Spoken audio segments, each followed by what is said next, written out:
Hola, muy buenas tardes.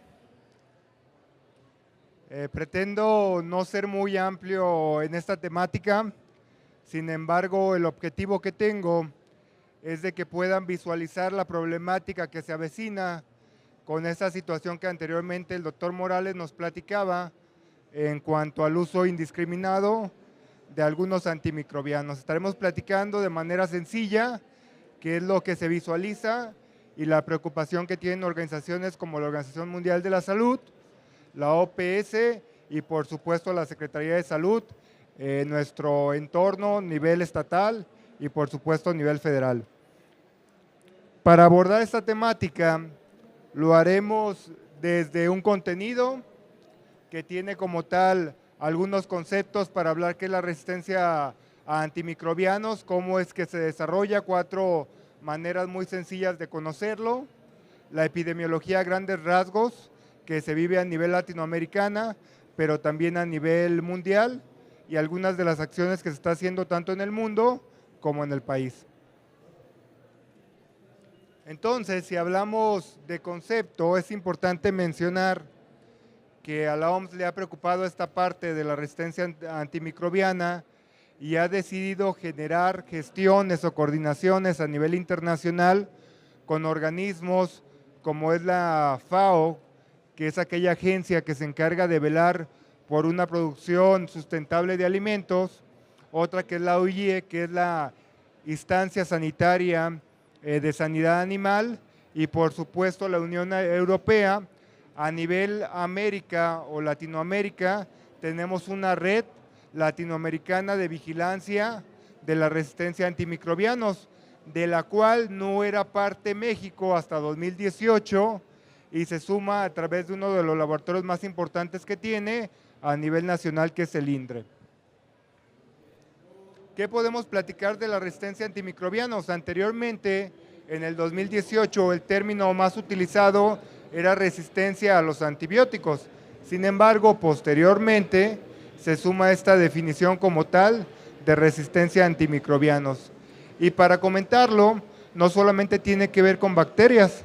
La resistencia va desde la bacteria, los virus, los hongos, parásitos y demás. Y también no solamente tiene que ver con antivirales y antibióticos o antimicóticos. Hoy en día, la resistencia que están teniendo dichos microbios, bacterias, virus y demás, también obedece a antisépticos y desinfectantes. Hoy en día podemos encontrar algunos jabones quirúrgicos que vienen ya contaminados con bacterias resistentes. Entonces, no es tan sencillo como decir, sigo utilizando a diestra y siniestra algunos productos, sino es importante ver el efecto que tienen y por eso cada día es más complicado elegir un producto adecuado para utilizar en quirófanos o hasta para hacer aseo de instrumentos y utilizar dentro del mismo hospital. Entonces, desde ahí la importancia que tiene voltear a ver esta resistencia a antimicrobianos, no solamente con medicamentos, sino también con algunos productos desinfectantes.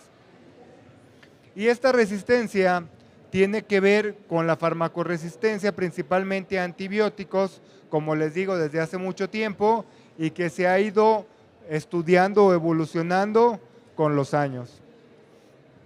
Entre más resistencia haya a antimicrobianos, más complicado va a ser tratar la enfermedad y por supuesto mucho más caro. Por ejemplo, aquí tenemos una bacteria y vean la diferente manera en que los antibióticos actúan en ellas.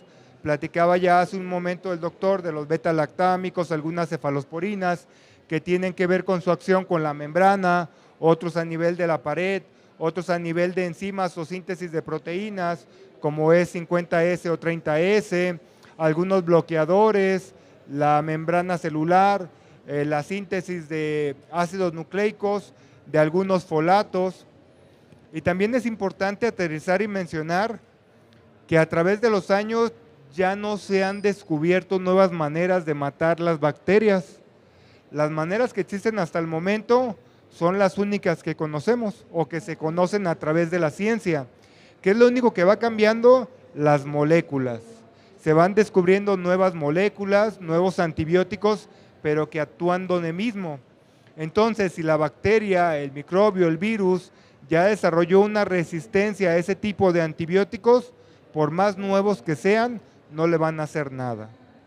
Y también, digamos que surge un nuevo antibiótico que es mucho más potente, más nuevo y por supuesto más caro.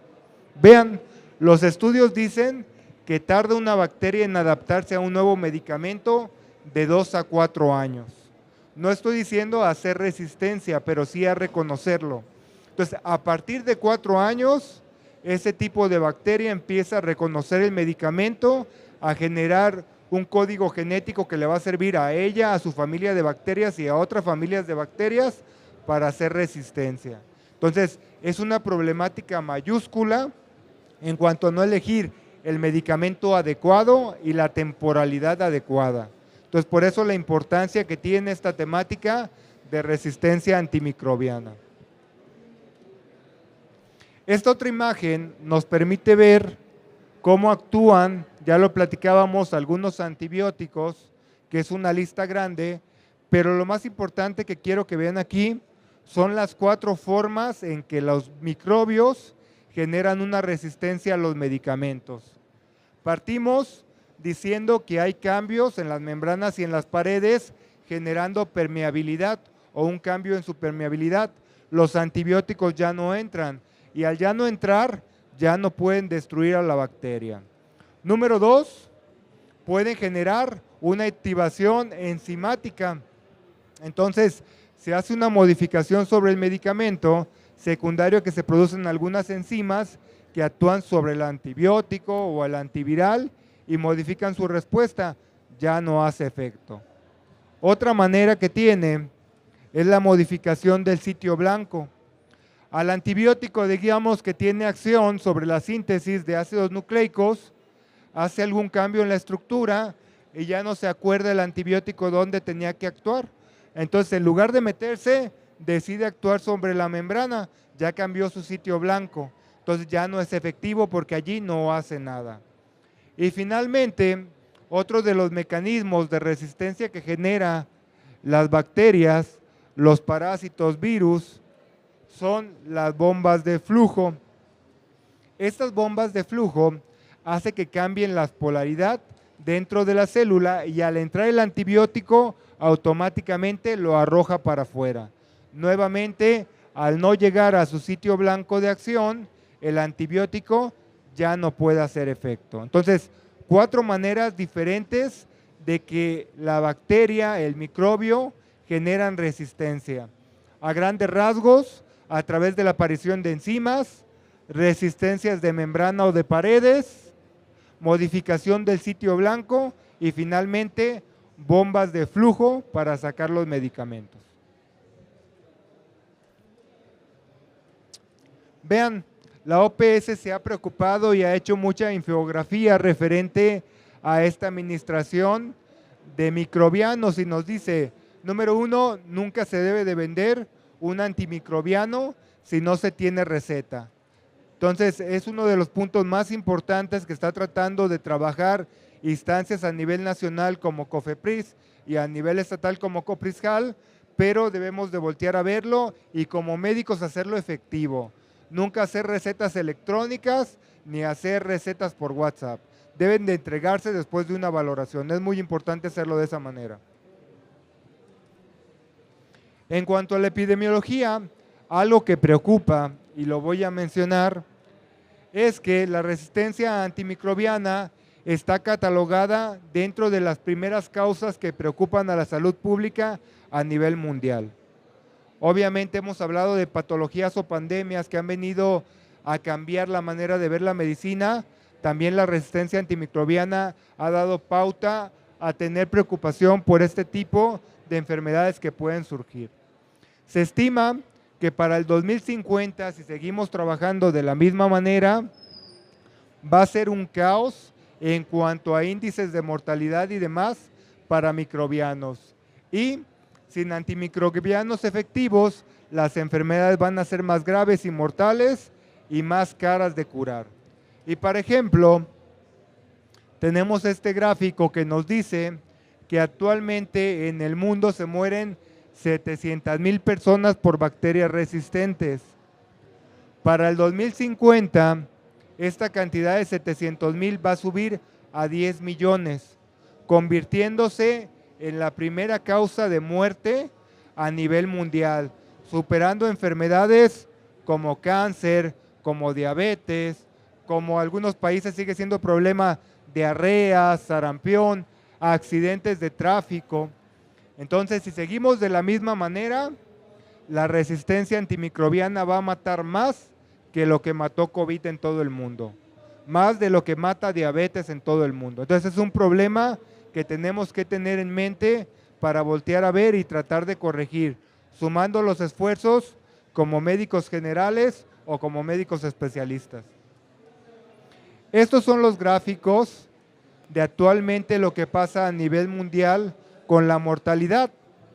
Si se fijan, los países de siempre, ¿no? Los que más carecen, los que están evolucionando en salud pública, que tiene que ver con África y con Asia. Países pobres que les cuesta mucho trabajo, que tienen poco acceso a medicamentos. Pero volteamos a ver países de Norteamérica y nosotros creemos que nos podemos sumar o comparar con Estados Unidos. La pregunta más interesante, ¿realmente México, la población de México, tiene la economía para atender esta patología hablando de millones de pesos? Un dato que no les mencioné, pero lo que costaría por año tratar a estas enfermedades, 1,684,000 billones, 748,000 millones de pesos. Yo creo que con eso pagamos varias veces la deuda externa que tiene México. Entonces realmente la economía se va a ver muy afectada para estos años con estas enfermedades. Por supuesto, ¿quién se va a ver más afectado? Los países que menos tienen. Entonces yo creo que si nos pasa eso, nos vamos a empezar a pintar de este color en lugar de seguir siendo uno de los menos. ¿Por qué México no tiene tanta mortalidad en resistencia antimicrobiana? Porque no se certifica. Porque a la mayoría de certificados les ponemos infarto agudo al miocardio. Porque ponemos choque séptico, pero no ponemos a qué fue secundario el choque séptico. Muchas veces esos choques sépticos en los hospitales tienen que ver con la resistencia. Y para un ejemplo muy sencillo, son civiles. Una de las causas más comunes que tiene de muerte por choque séptico, hospitales civiles y Hospital General de Occidente, son resistencias antimicrobianas. Neumonías que se complicaron y no pudieron vencer, y algunas otras patologías que están relacionadas con comorbilidades como diabetes y VIH. Estos son los principales microorganismos que se encuentran en infecciones de atención asociada a la salud, o las CIAs bien conocidas, anteriormente conocidas como infecciones nosocomiales, y que tenemos que tener en cuenta, porque es lo que más se notifica a través de la red de vigilancia epidemiológica a nivel nacional. Y entre ellas, una de las más comunes y que convive con nosotros, Escherichia coli. Una de las bacterias, ya lo comentaba el doctor, que anteriormente, hasta con tomarse antes un té de guayaba, pues se moría. Hoy en día Escherichia coli es una de las bacterias más multiresistentes que hay. ¿Por qué? Porque le hemos alimentado de antibióticos. Otra de ellas, Pseudomonas aeruginosa, que realmente causan muchos problemas, Klebsiella pneumoniae, Acinetobacter, Staphylococcus aureus, Staphylococcus epidermis, aquí aparece un hongo, Candida albicans, y últimamente se habló de Candida auris, Enterobacter, Enterococos y Staphylococcus hemofilíticos. Entonces, son bacterias que habitualmente teníamos en muchos diagnósticos y que se han vuelto cada vez más complicadas. ¿Qué acciones se están buscando o se están trabajando a nivel mundial? ¿Qué trata de hacer organismos como la OMS o la OPS para tratar de frenar esta resistencia antimicrobiana? Desde el 2001, la OMS trató de hacer un llamado a todas las naciones para sumarse en algunas actividades para frenar el uso indiscriminado de antibióticos. Sin embargo, no tuvo mucho éxito. Por lo tanto, algunos años después, 15 años después, decide aprobar dicho Plan de Acción Mundial sobre la resistencia, presionando a los gobiernos para que se sumen. Y ya lo comentaba yo, México se sumó hasta el 18. Entonces realmente México está en sus pininos trabajando con la resistencia antimicrobiana. A partir del 2020 se trata de hacer conciencia y nace la Semana Mundial de Concientización sobre el uso de antimicrobianos. Dejaron una fecha específica del 18 al 24 de noviembre. Entonces, del 18 al 24 de noviembre van a escuchar que van a estar hablando cada vez más de restricción con el uso de antimicrobianos. También dentro de este contexto, no crean que los únicos involucrados son los médicos. También está involucrado en cuanto a la resistencia antimicrobiana el área de agronomía o agricultura y por supuesto el área animal, veterinarias y productores de alimentos. Entonces surge una nueva estrategia a nivel mundial que se llama One Health o Una Salud. Y esta trata de sumar lo que hay de salud animal, medio ambiente o ecología y salud humana. Y trata de promover la colaboración de los diversos programas entre salud humana, animal, vegetal, conjunto con el medio ambiente, para prevenir y anticipar las amenazas de la salud, que ya dijimos que se llaman microorganismos multiresistentes. Hablando de estos microorganismos multiresistentes y hablando de la manera en que estos se desarrollan, hay un componente importante que tienen que tener en mente, se llaman plásmidos. Los plásmidos son más o menos así como que la herencia que le dejan una bacteria a las demás o un virus a una bacteria. Ejemplo, tienes una bacteria que tú atacas con antibióticos, la logras matar, pero deja partículas genéticas y en estas partículas genéticas puede dejar plásmidos.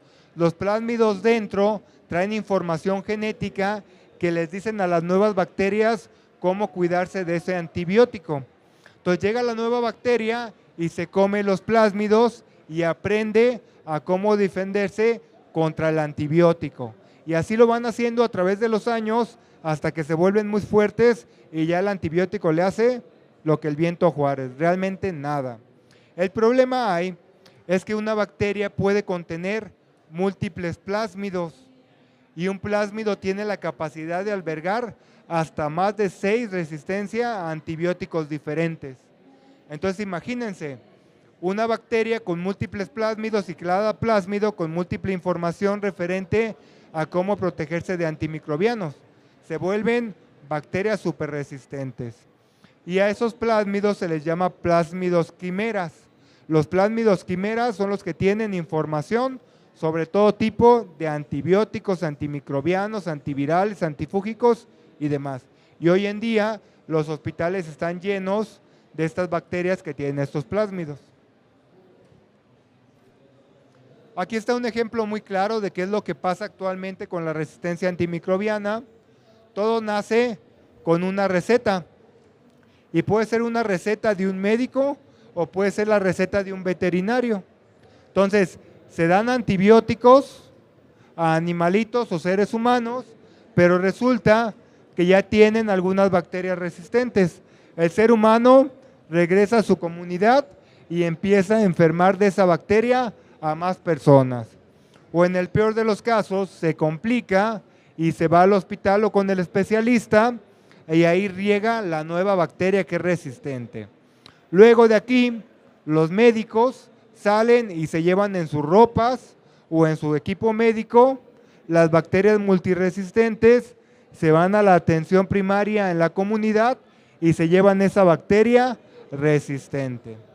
Otra manera, a los animales se les da la receta para tratar animales enfermos o se les da antibióticos con la comida. ¿Sabían que la manera más fácil de hacer producción animal es dándoles antibióticos? ¿Por qué? Porque les empiezan a dar demasiada comida, empiezan a meter demasiados animalitos para que no se enfermen, les dan como profilaxis antibióticos y lo único que hacen es hacer bacterias resistentes. Estos animales, pues obviamente en su carne llevan las bacterias multiresistentes y las personas en la comunidad se las comen. A los que les gustan los huevos así medio cocidos con la yema, pues obviamente está lleno de bacterias resistentes que uno se empaca. Por eso la importancia de lavar bien frutas y verduras y de cocinar adecuadamente los alimentos, porque si no, uno se lleva un montón de bacterias resistentes. Y para colmo, se cree que el excremento de los animales es un muy buen abono.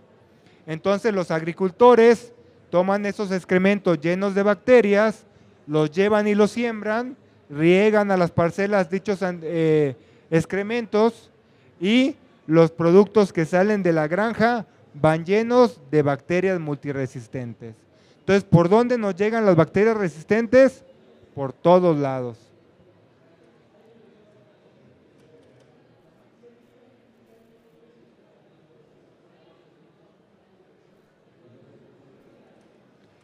Entonces, mencionar sobre la producción animal. Sepan que Jalisco es uno de los principales productores porcinos y aviarios a nivel nacional. Los que más producimos y más vendemos puerquitos, gallinas y huevos. Y han escuchado, ¿no? Que Tepatitlán, Los Altos está lleno de pollos y de huevos. Y toda esta zona de la Ciénega y demás, tenemos demasiados animalitos, cerdos, pero vean cómo los crían. Entonces, la única manera de que no se enfermen es darles un montón de antibióticos. Y tanto así como tienen a los puerquitos, tienen a las aves todas juntas, las de arriba haciendo del baño sobre las de abajo. Y no me dejarán mentir, han visto cómo transportan a los cerdos, ¿no? Cuando los llevan al matadero. Un montón de pisos y los de arriba haciendo del baño sobre los que están abajo. ¿Tiempo? Entonces, es prácticamente parte de lo que se lleva a cabo o se está trabajando y es una manera de lo que se voltea a ver. Estas son algunas imágenes de la crianza que hay de estos animalitos que son los cerdos y que definitivamente tienen que dar antibióticos para lograr evitar las infecciones, porque se atacan, se muerden, se comen entre ellos, defecan dentro de los comederos, dentro del agua, y lo único que logran obviamente es tener animales con bacterias multiresistentes. Esto es algo de la infografía que oferta o ofrece la OPS, donde nos dice, ok, si tú das antibióticos o das antimicrobianos sin pensar realmente en un diagnóstico, lo único que vas a hacer son bacterias resistentes. Y luego a ello le das para producción antibióticos a tus animales, ya no va a haber casi antibióticos o antimicrobianos que sirvan para las enfermedades.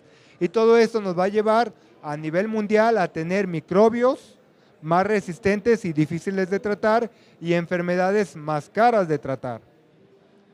Para finalmente tener enfermedades que anteriormente eran fáciles y tratables de manera ambulatoria, ahora las vas a tener que tratar de manera hospitalaria y obviamente van a costar mucho más.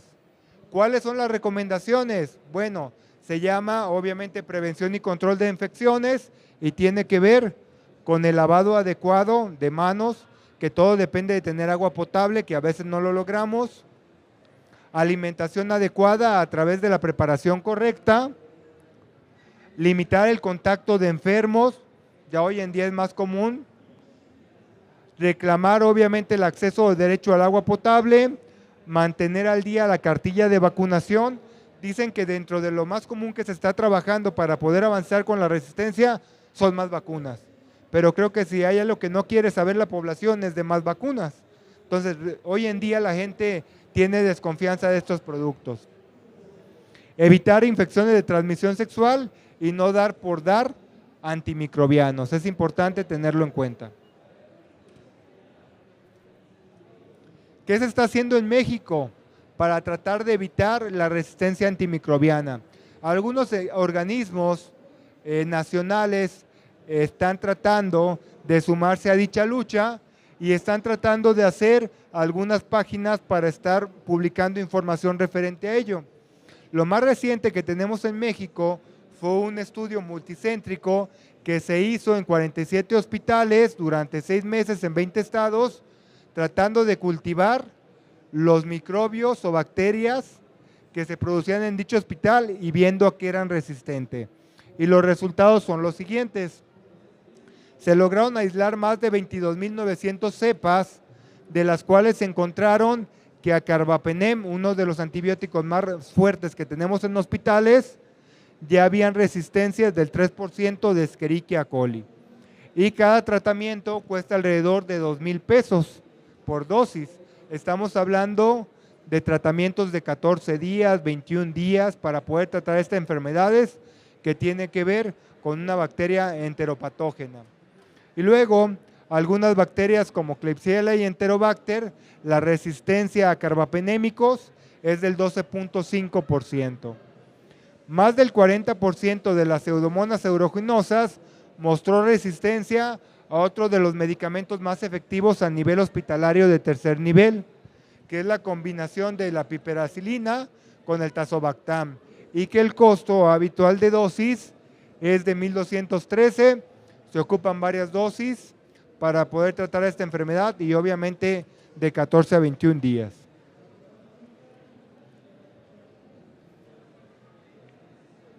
Se identificaron además resistencias mayores al 50% a cefalosporinas de tercera generación, como son cefepina, algunas ciprofloxacinas, meropenem, tazobactam, acitenobacter, fue una de las bacterias que mostró esa multiresistencia y más del 30% de estas hacían brotes en los hospitales. También en cuanto a gram positivos, tenemos a los estafilococos metilresistentes, que ya fue arriba de 21%, resistencias a vancomicinas, se alcanzó hasta un 21% de algunas bacterias que suelen atacar la piel. Acitenobacter presentó resistencia a múltiples antibióticos en más del 50%, y la segunda más alta fue Klebsiella con 22%. Aparte, ya comentábamos que Escherichia coli se está convirtiendo en un problema, y véanlo aquí, dentro de dicho estudio, más del 20% de estos cultivos que se realizaron en el estudio eran multiresistentes a muchos de los antibióticos que habitualmente se manejan de primera línea. Entonces, realmente con Escherichia coli se está convirtiendo en un problema. En 2018, México, ya lo comentábamos que se sumaba a dicha estrategia y decide sumarse a través de la Estrategia Nacional de Acción contra la Resistencia a los Antimicrobianos, la cual fue publicada en el Diario Oficial el 5 de junio del 2018. Dicha estrategia tiene como compromiso dar cumplimiento a lo que nos encargó la Organización Mundial de la Salud, y para el 2022 se instala el Comando Interinstitucional de Sector Salud, conocido como COIS, tratando de sumarse a dicha estrategia y sumar a más estados.